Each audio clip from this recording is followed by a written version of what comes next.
my way in to knowledge about ayahuasca is the fairly radical notion of going up to people and asking them what they make of it, rather than me sitting outside of it as some independent scientific sort of guy that can pontificate and theorize. And so it's really not about me, although this slide is about me, but it's not about me, it's about them. And really I want to make this as much as I can about you, about your experiences, and how you might connect to some of the things that I'm going to say. I'm just going to pick out 5 themes from the research that I did. This is massive. Have you seen this? It's huge. I don't know quite what to do. I don't know where to be. I don't know where to be, Cameron. I've never been that size before. This pen, that's not realistic, is it? I wish I could drink that. I don't even know what those are.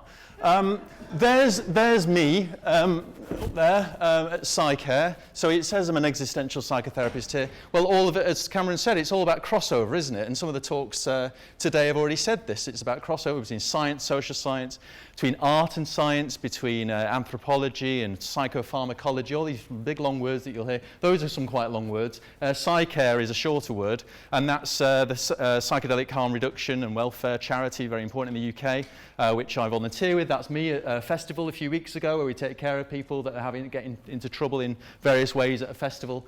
That's one of the other things I do. I also work with the Shakruna Institute for Psychedelic Plant Medicines, and that's very important to me, the work of Bayer Libacher and Clancy Kavanagh and others. They've got a big panel tomorrow, I believe, so I'll be going to that. And, but otherwise, I am here to, I'm an ayahuasca researcher. Can I say that? Can I say that, Cameron? I'm an ayahuasca researcher, and I intend to continue that. I'm thinking of doing a PhD and things, and I'd be very happy to talk to anybody afterwards about that. I'm still on the first slide, and I said I'd finish in 20 minutes. That's not good, is it? So I'm here to tell you about 4 people, I'm going to press that button, and what they make of their ayahuasca experiences. This is the formal title, Our Telephone Line Back to Source, and what those in the UK make of their ayahuasca experiences. It's a report on IPA research, which I'll mention in a moment. But it is the winner of the Social Sciences, apparently, award from Breaking Convention 2018? It is 2018. So that's. I mean, I'm so grateful for that. It really, I'm not joking when I say that the prize money paid my rent in March, and it really did facilitate me being able to carry on with this and to keep on writing rather than doing all the capitalist stuff that we've critiqued this morning. And of course, having yes, it's so important, isn't it? Like, how are we going to do it? How are we going to do it? Well, by this Breaking Convention malarkey. So I'm winning the award and having this slot is really fabulous. So let me get into it by pressing that button. I don't really want to do much on the science bit, actually, partly because of time. It's all, you can read the report, which is the short report online. You can read the big report, the 15,000 word version. I'm happy to send it to you. That details the methodology and the method. I'm going to sort of come back to that, actually, about why this counts as knowledge. The main point I want to make is basically this one here, which is Dasein. This is Heidegger. It's not Hitler. It's Heidegger that's on my T-shirt, and he, in a sense, unpicked, in my view, a lot of the mainstream Western approaches to knowledge and to science, all the way back to Aristotle, and came up with a new way, really, to one of the other slides that I saw earlier. I think it was Near said what we need is education on conscience. And what Heidegger tried to do, I think, is come up with a science of being, of existence, a way to think about what it is to exist, and that's a crossover between psychedelics and psychotherapy, and particularly phenomenology, which is the P in the IPA. I'm going to move on from that and so I can get to my participants. So this is the first question to you. If you think that this resonates with you, our telephone line back to source is how one of my participants made sense of their ayahuasca experience. For her, it was very transformative, and most of my participants spoke of it in that way, that it really made a difference to their lives. It made a difference to my life. I wouldn't dare stand in front of you unless I'd been through some experiences with ayahuasca myself.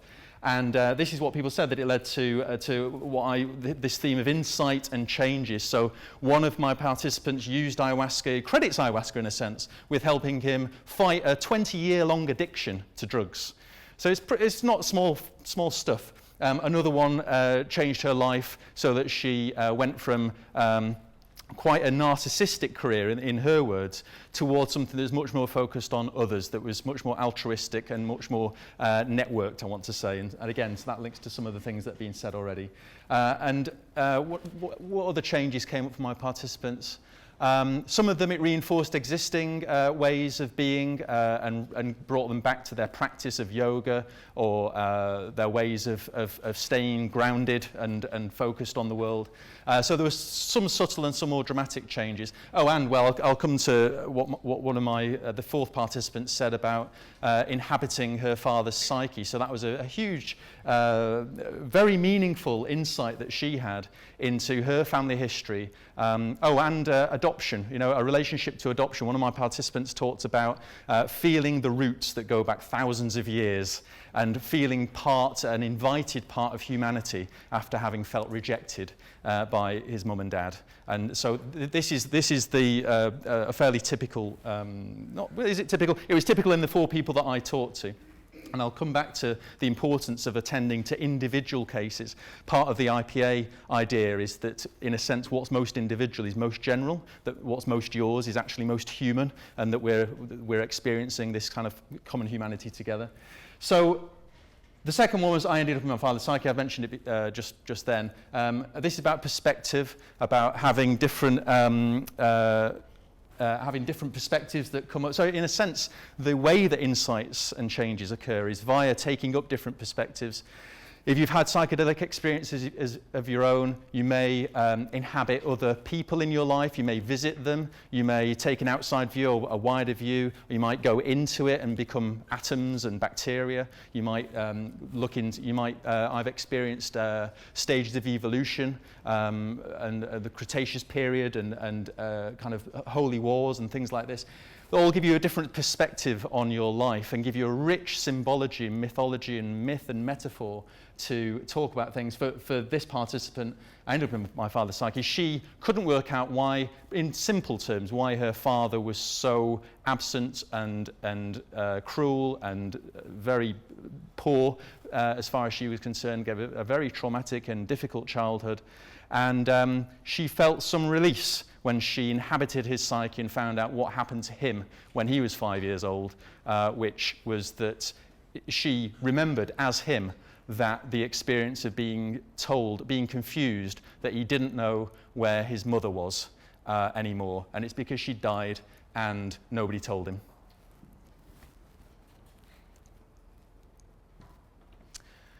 The third theme, watch loads of ballet. This is a bit more of a quirky idea. Different paths of healing. I've mentioned some of them already. This alludes to a little bit of psychedelic integration. So all the participants basically said, ayahuasca is no magic bullet. It's not going to solve all the world's problems. It's not going to suddenly eliminate the need for psychiatry or for other methods. It is alongside all of those, and it's in relationship to all of those, both east and west, north and south, historical and current. So it sits amongst all those different paths of healing. His suggestion was that you could watch loads of ballet, or you could take ayahuasca. It's at that level that a lot of people come to me saying, well, I think I need to take ayahuasca because it's, that they've tried everything else. And maybe that's true. But I also think there are many ways up the mountain, and psychedelics are only one of them. And it's not right for everybody. I think it's good to be clear about that. It is a difficult experience, very challenging sometimes. Fourth was the discourse around the drugginess of ayahuasca. Is it a drug?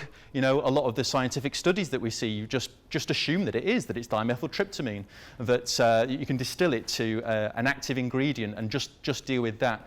Whereas all of my participants were very clear that it's a plant medicine as opposed to being a drug, that it's, so this idea that it gets you off your head. This actually was the guy who had a drug addiction. So to use a drug to treat drug addiction doesn't really fit within the medical model. It's like, it doesn't make any sense. But if you don't see it as a drug, or you see it as seen it one way, yes, it is a drug, because it is. It's got chemical compounds in it, the same as everything else. But you can also see it from other metaphors, other ways of viewing it. And that's what I want to get to in terms of being sort of bicultural, being tricultural, but about inhabiting maybe a shamanic frame and a transpersonal frame and a spiritual frame, but also being able to talk with people that are psychiatrists and doctors and in the medical establishment about the same phenomena, really. Three Guys with Feathers, let me just do a time check, is about the intercultural exchange that happens with this.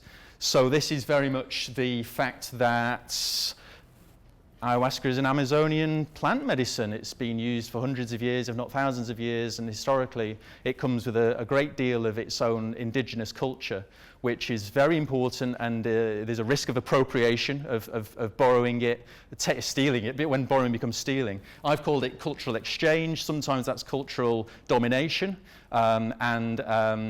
you know, if people start to use it, kind of extract the value out of it in a typical capitalist way, then I'm not okay with that. You know, I think we've, you know, psychedelics are mainstreaming, and I think we've got a choice of how.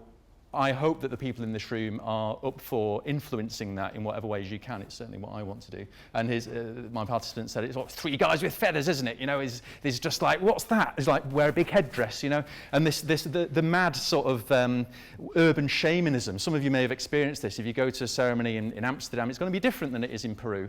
And they reinterpret, and it's what Biel Abacha talks about, a kind of expansion and reinvention of psychedelics as they move across the world, as they expand. So this is, I realised afterwards white isn't a great colour for the people at the back, so I'm going to read them out. This is Insight and Changes, so this is my first theme. This is my second, Mechanisms of Perspective, that is part of the way that Insight and Changes work.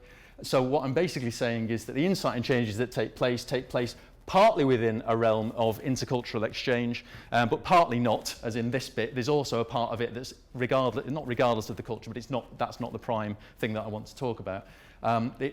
Perspective is sort of, that theme is part of the way that insight and changes work. Ayahuasca as a drug is part of the intercultural exchange. How do we talk about this stuff? Are we using prejudiced language? Understanding the power of language and our choice of metaphors and our choice of which languages we give power to, sometimes unthinkingly, is a really big part of this. Whether we talk about plant medicines, psychedelic medicines, plant teachers, it's not just medicines, but you know, ayahuasca as a spirit, as a person in herself or himself, or a grandfather or grandmother. Sometimes people speak of her as another perspective. I think of Mama Aya as her, because that's how I've experienced her. That it's a plant medicine or a sacrament rather than a drug, and then all of that within other paths of healing, where those can also change people's lives, and they're also taking place within a dynamic intercultural context. I wanted to come a little bit back to the science bit, just briefly, before handing over to you guys. This is just to say, really a defense of phenomenology, about the individual rather than wanting to scale, about how we approach knowledge, back to Heidegger and his view of being in the world, which is very much about a systematic, that we're always embedded in the world, we can't extract ourselves from it, we can't separate ourselves from it. We've seen that in some of the talks about ecology, for instance, but that's just one way that we walk about like we're independent agents, and we're just not. We're dependent agents. We're dependent on each other. We're dependent on the planet. We're dependent on our history. You know, I'm increasingly aware that I benefited from colonialism, for instance, as a white British guy. And so there's, and there are other ways of knowing, and this is really, really important. There are other ways of knowing. The scientific paradigm has so much power. And I'm all for science. I love science. And I, in a sense, I don't want to diminish it in any way at all. But I do want to build bridges. And I do want to make it I want to level the playing field a bit in terms of how we know things and how we understand things, which links to this second to last slide, I think, which is about the psychotherapist as researcher. So, you know, I'm going to be doing client work this afternoon. I see 20 or so clients every week, and we talk about a range of problems. Some of them are coming for psychedelically linked matters, some of them aren't, and it oscillates between the two. But I'm practicing, right? I'm doing a job which is never easy, of trying to get to the truth with someone else by talking to them, trying to make sense of things, trying to put things into words that are difficult to put into words. I've got sort of psychotherapist rabbit ears, you know, I'm alert to where the emotion is, to where the feeling is, to where the hurt is. And that's what I do as a psychotherapist. And I think that is perfect for being a researcher. So psychotherapy is research, but research is beyond psychotherapy, where it's just 2 people in a room, to settings like this, where there's 100 people in a room, and then we can interact, and you can tell me what you know, and I can tell you what I know. So the psychotherapist is a good candidate, I think, to be a researcher. One of the perspectives that came up earlier was about the humanistic view of Carl Rogers, and I think that's about warmth and congruence, and approaching it with a real, science can be quite hard and objective and cold. And when you're dealing with people that are having emotional, I've tried to give you a sense of what that is for people. You can't just ask, hey, what's the worst thing that's ever happened to you, and expect a decent answer. You have to build a relationship. You have to build a relationship as a psychotherapist, and you have to build a relationship as a researcher if you want anybody to tell you anything worthwhile and useful. Not anything. Numbers are good. All the charts and the models and the theories, they're all part of it. But I want to evidence all of that very strongly based in people's experience. Going back to what I said at the start of asking people, what do you make of it? Like, you're the expert on your life. I really believe that. You're the expert, and it's up to you to make sense. You already have, so just tell me how you've done it and what it means to you. And so I've also talked about psychotherapy as research. Within this slide, actually, I just wanted to talk a bit about the existential part of the existential psychotherapy, which is really the question of existence. So this is what it means to exist, what it is to know that you're going to die. Ayahuasca is often translated as the vine of the dead, and some people talk about it as granting you a knowledge that's reserved for the dying and the dead, and certainly I've experienced things that resonate with that seem to sing with that understanding. And so Heidegger talks about as beings towards death, that we have this awareness that we exist. We're not just the ist, we're the ex-ist. We're able to step outside of our existence and look back on it and go, what's that? And then step back in it and go, oh, now things are different because I've seen things from another perspective, my second theme. And there is a way of doing that. Phenomenology is a much misunderstood tradition, misunderstood primarily by me, because I don't understand it yet, but I'm trying to, and it is the P in IPA. So interpretive phenomenological analysis. It's not easy to say. And that is a research methodology that's qualitative, so as opposed to the quantitative research that's numbers-based and fact-based. That's another thing that I want to cross bridges and be multicultural in, being able to, as Rudyard Kipling said, being able to speak with kings and be with the crowds and treat them just the same, really. That's my ambition, and maybe it's I would suggest it to you as well, that this is really the age of and. This isn't about diminishing anything, it's about how can we build on this and see science and see psychiatry and shamanic ways of knowing and different ways of looking at of life, and really, I guess, encouraging people to inhabit themselves. When I hear about things like depression, anxiety, when I hear anxiety, I think of that sounds like you're becoming aware of your own possibilities. When I hear of depression, it sounds like you're aware that your life isn't how you want it to be. And that's a message worth knowing. And so there are these different ways of approaching. This is psychotherapy, and I think it bears in that it's relevant to the psychotherapy research as well. And so finally, I will just wrap up and try and give some space to bring you in, as I hoped and promised, to say that I think we are on the edge of a Kuhnian paradigm shift, a revolution in science. Maybe that's hyperbole. It doesn't really feel that it is. I think that when Thomas Kuhn talked about this nature of scientific it's time for you. He talked about the nature of scientific revolutions. He said that basically you explore, you get to the limits of the current paradigm, and then your nose is up against a wall and you've got nowhere to move anymore. So when I hear things like treatment-resistant depression, And that's us being up against a wall. And that is not a problem, that's an opportunity. But it's time to rethink some of the paradigms. It's time to rethink some of the models that we're using, or even get away from models. And that's what I've tried to do here. In a sense, I'm not trying to come up with a new treatment for depression. I'm trying to really question the very idea of treatments for pseudo-medical entities, and get away from the idea of, or not get away from, question, treat as one way of looking at it, a legitimate way of looking at it, a useful way of looking at it, but there are others, so that we can use psychedelics to really break the way that we, break free, I want to say, push on through to the other side, and realise that this is, if we're hitting the current limits of psychiatry, for instance, and capitalism, and ecological issues that have been raised already, then maybe psychedelics can be part of the answer. That's it. Hooray, we made it.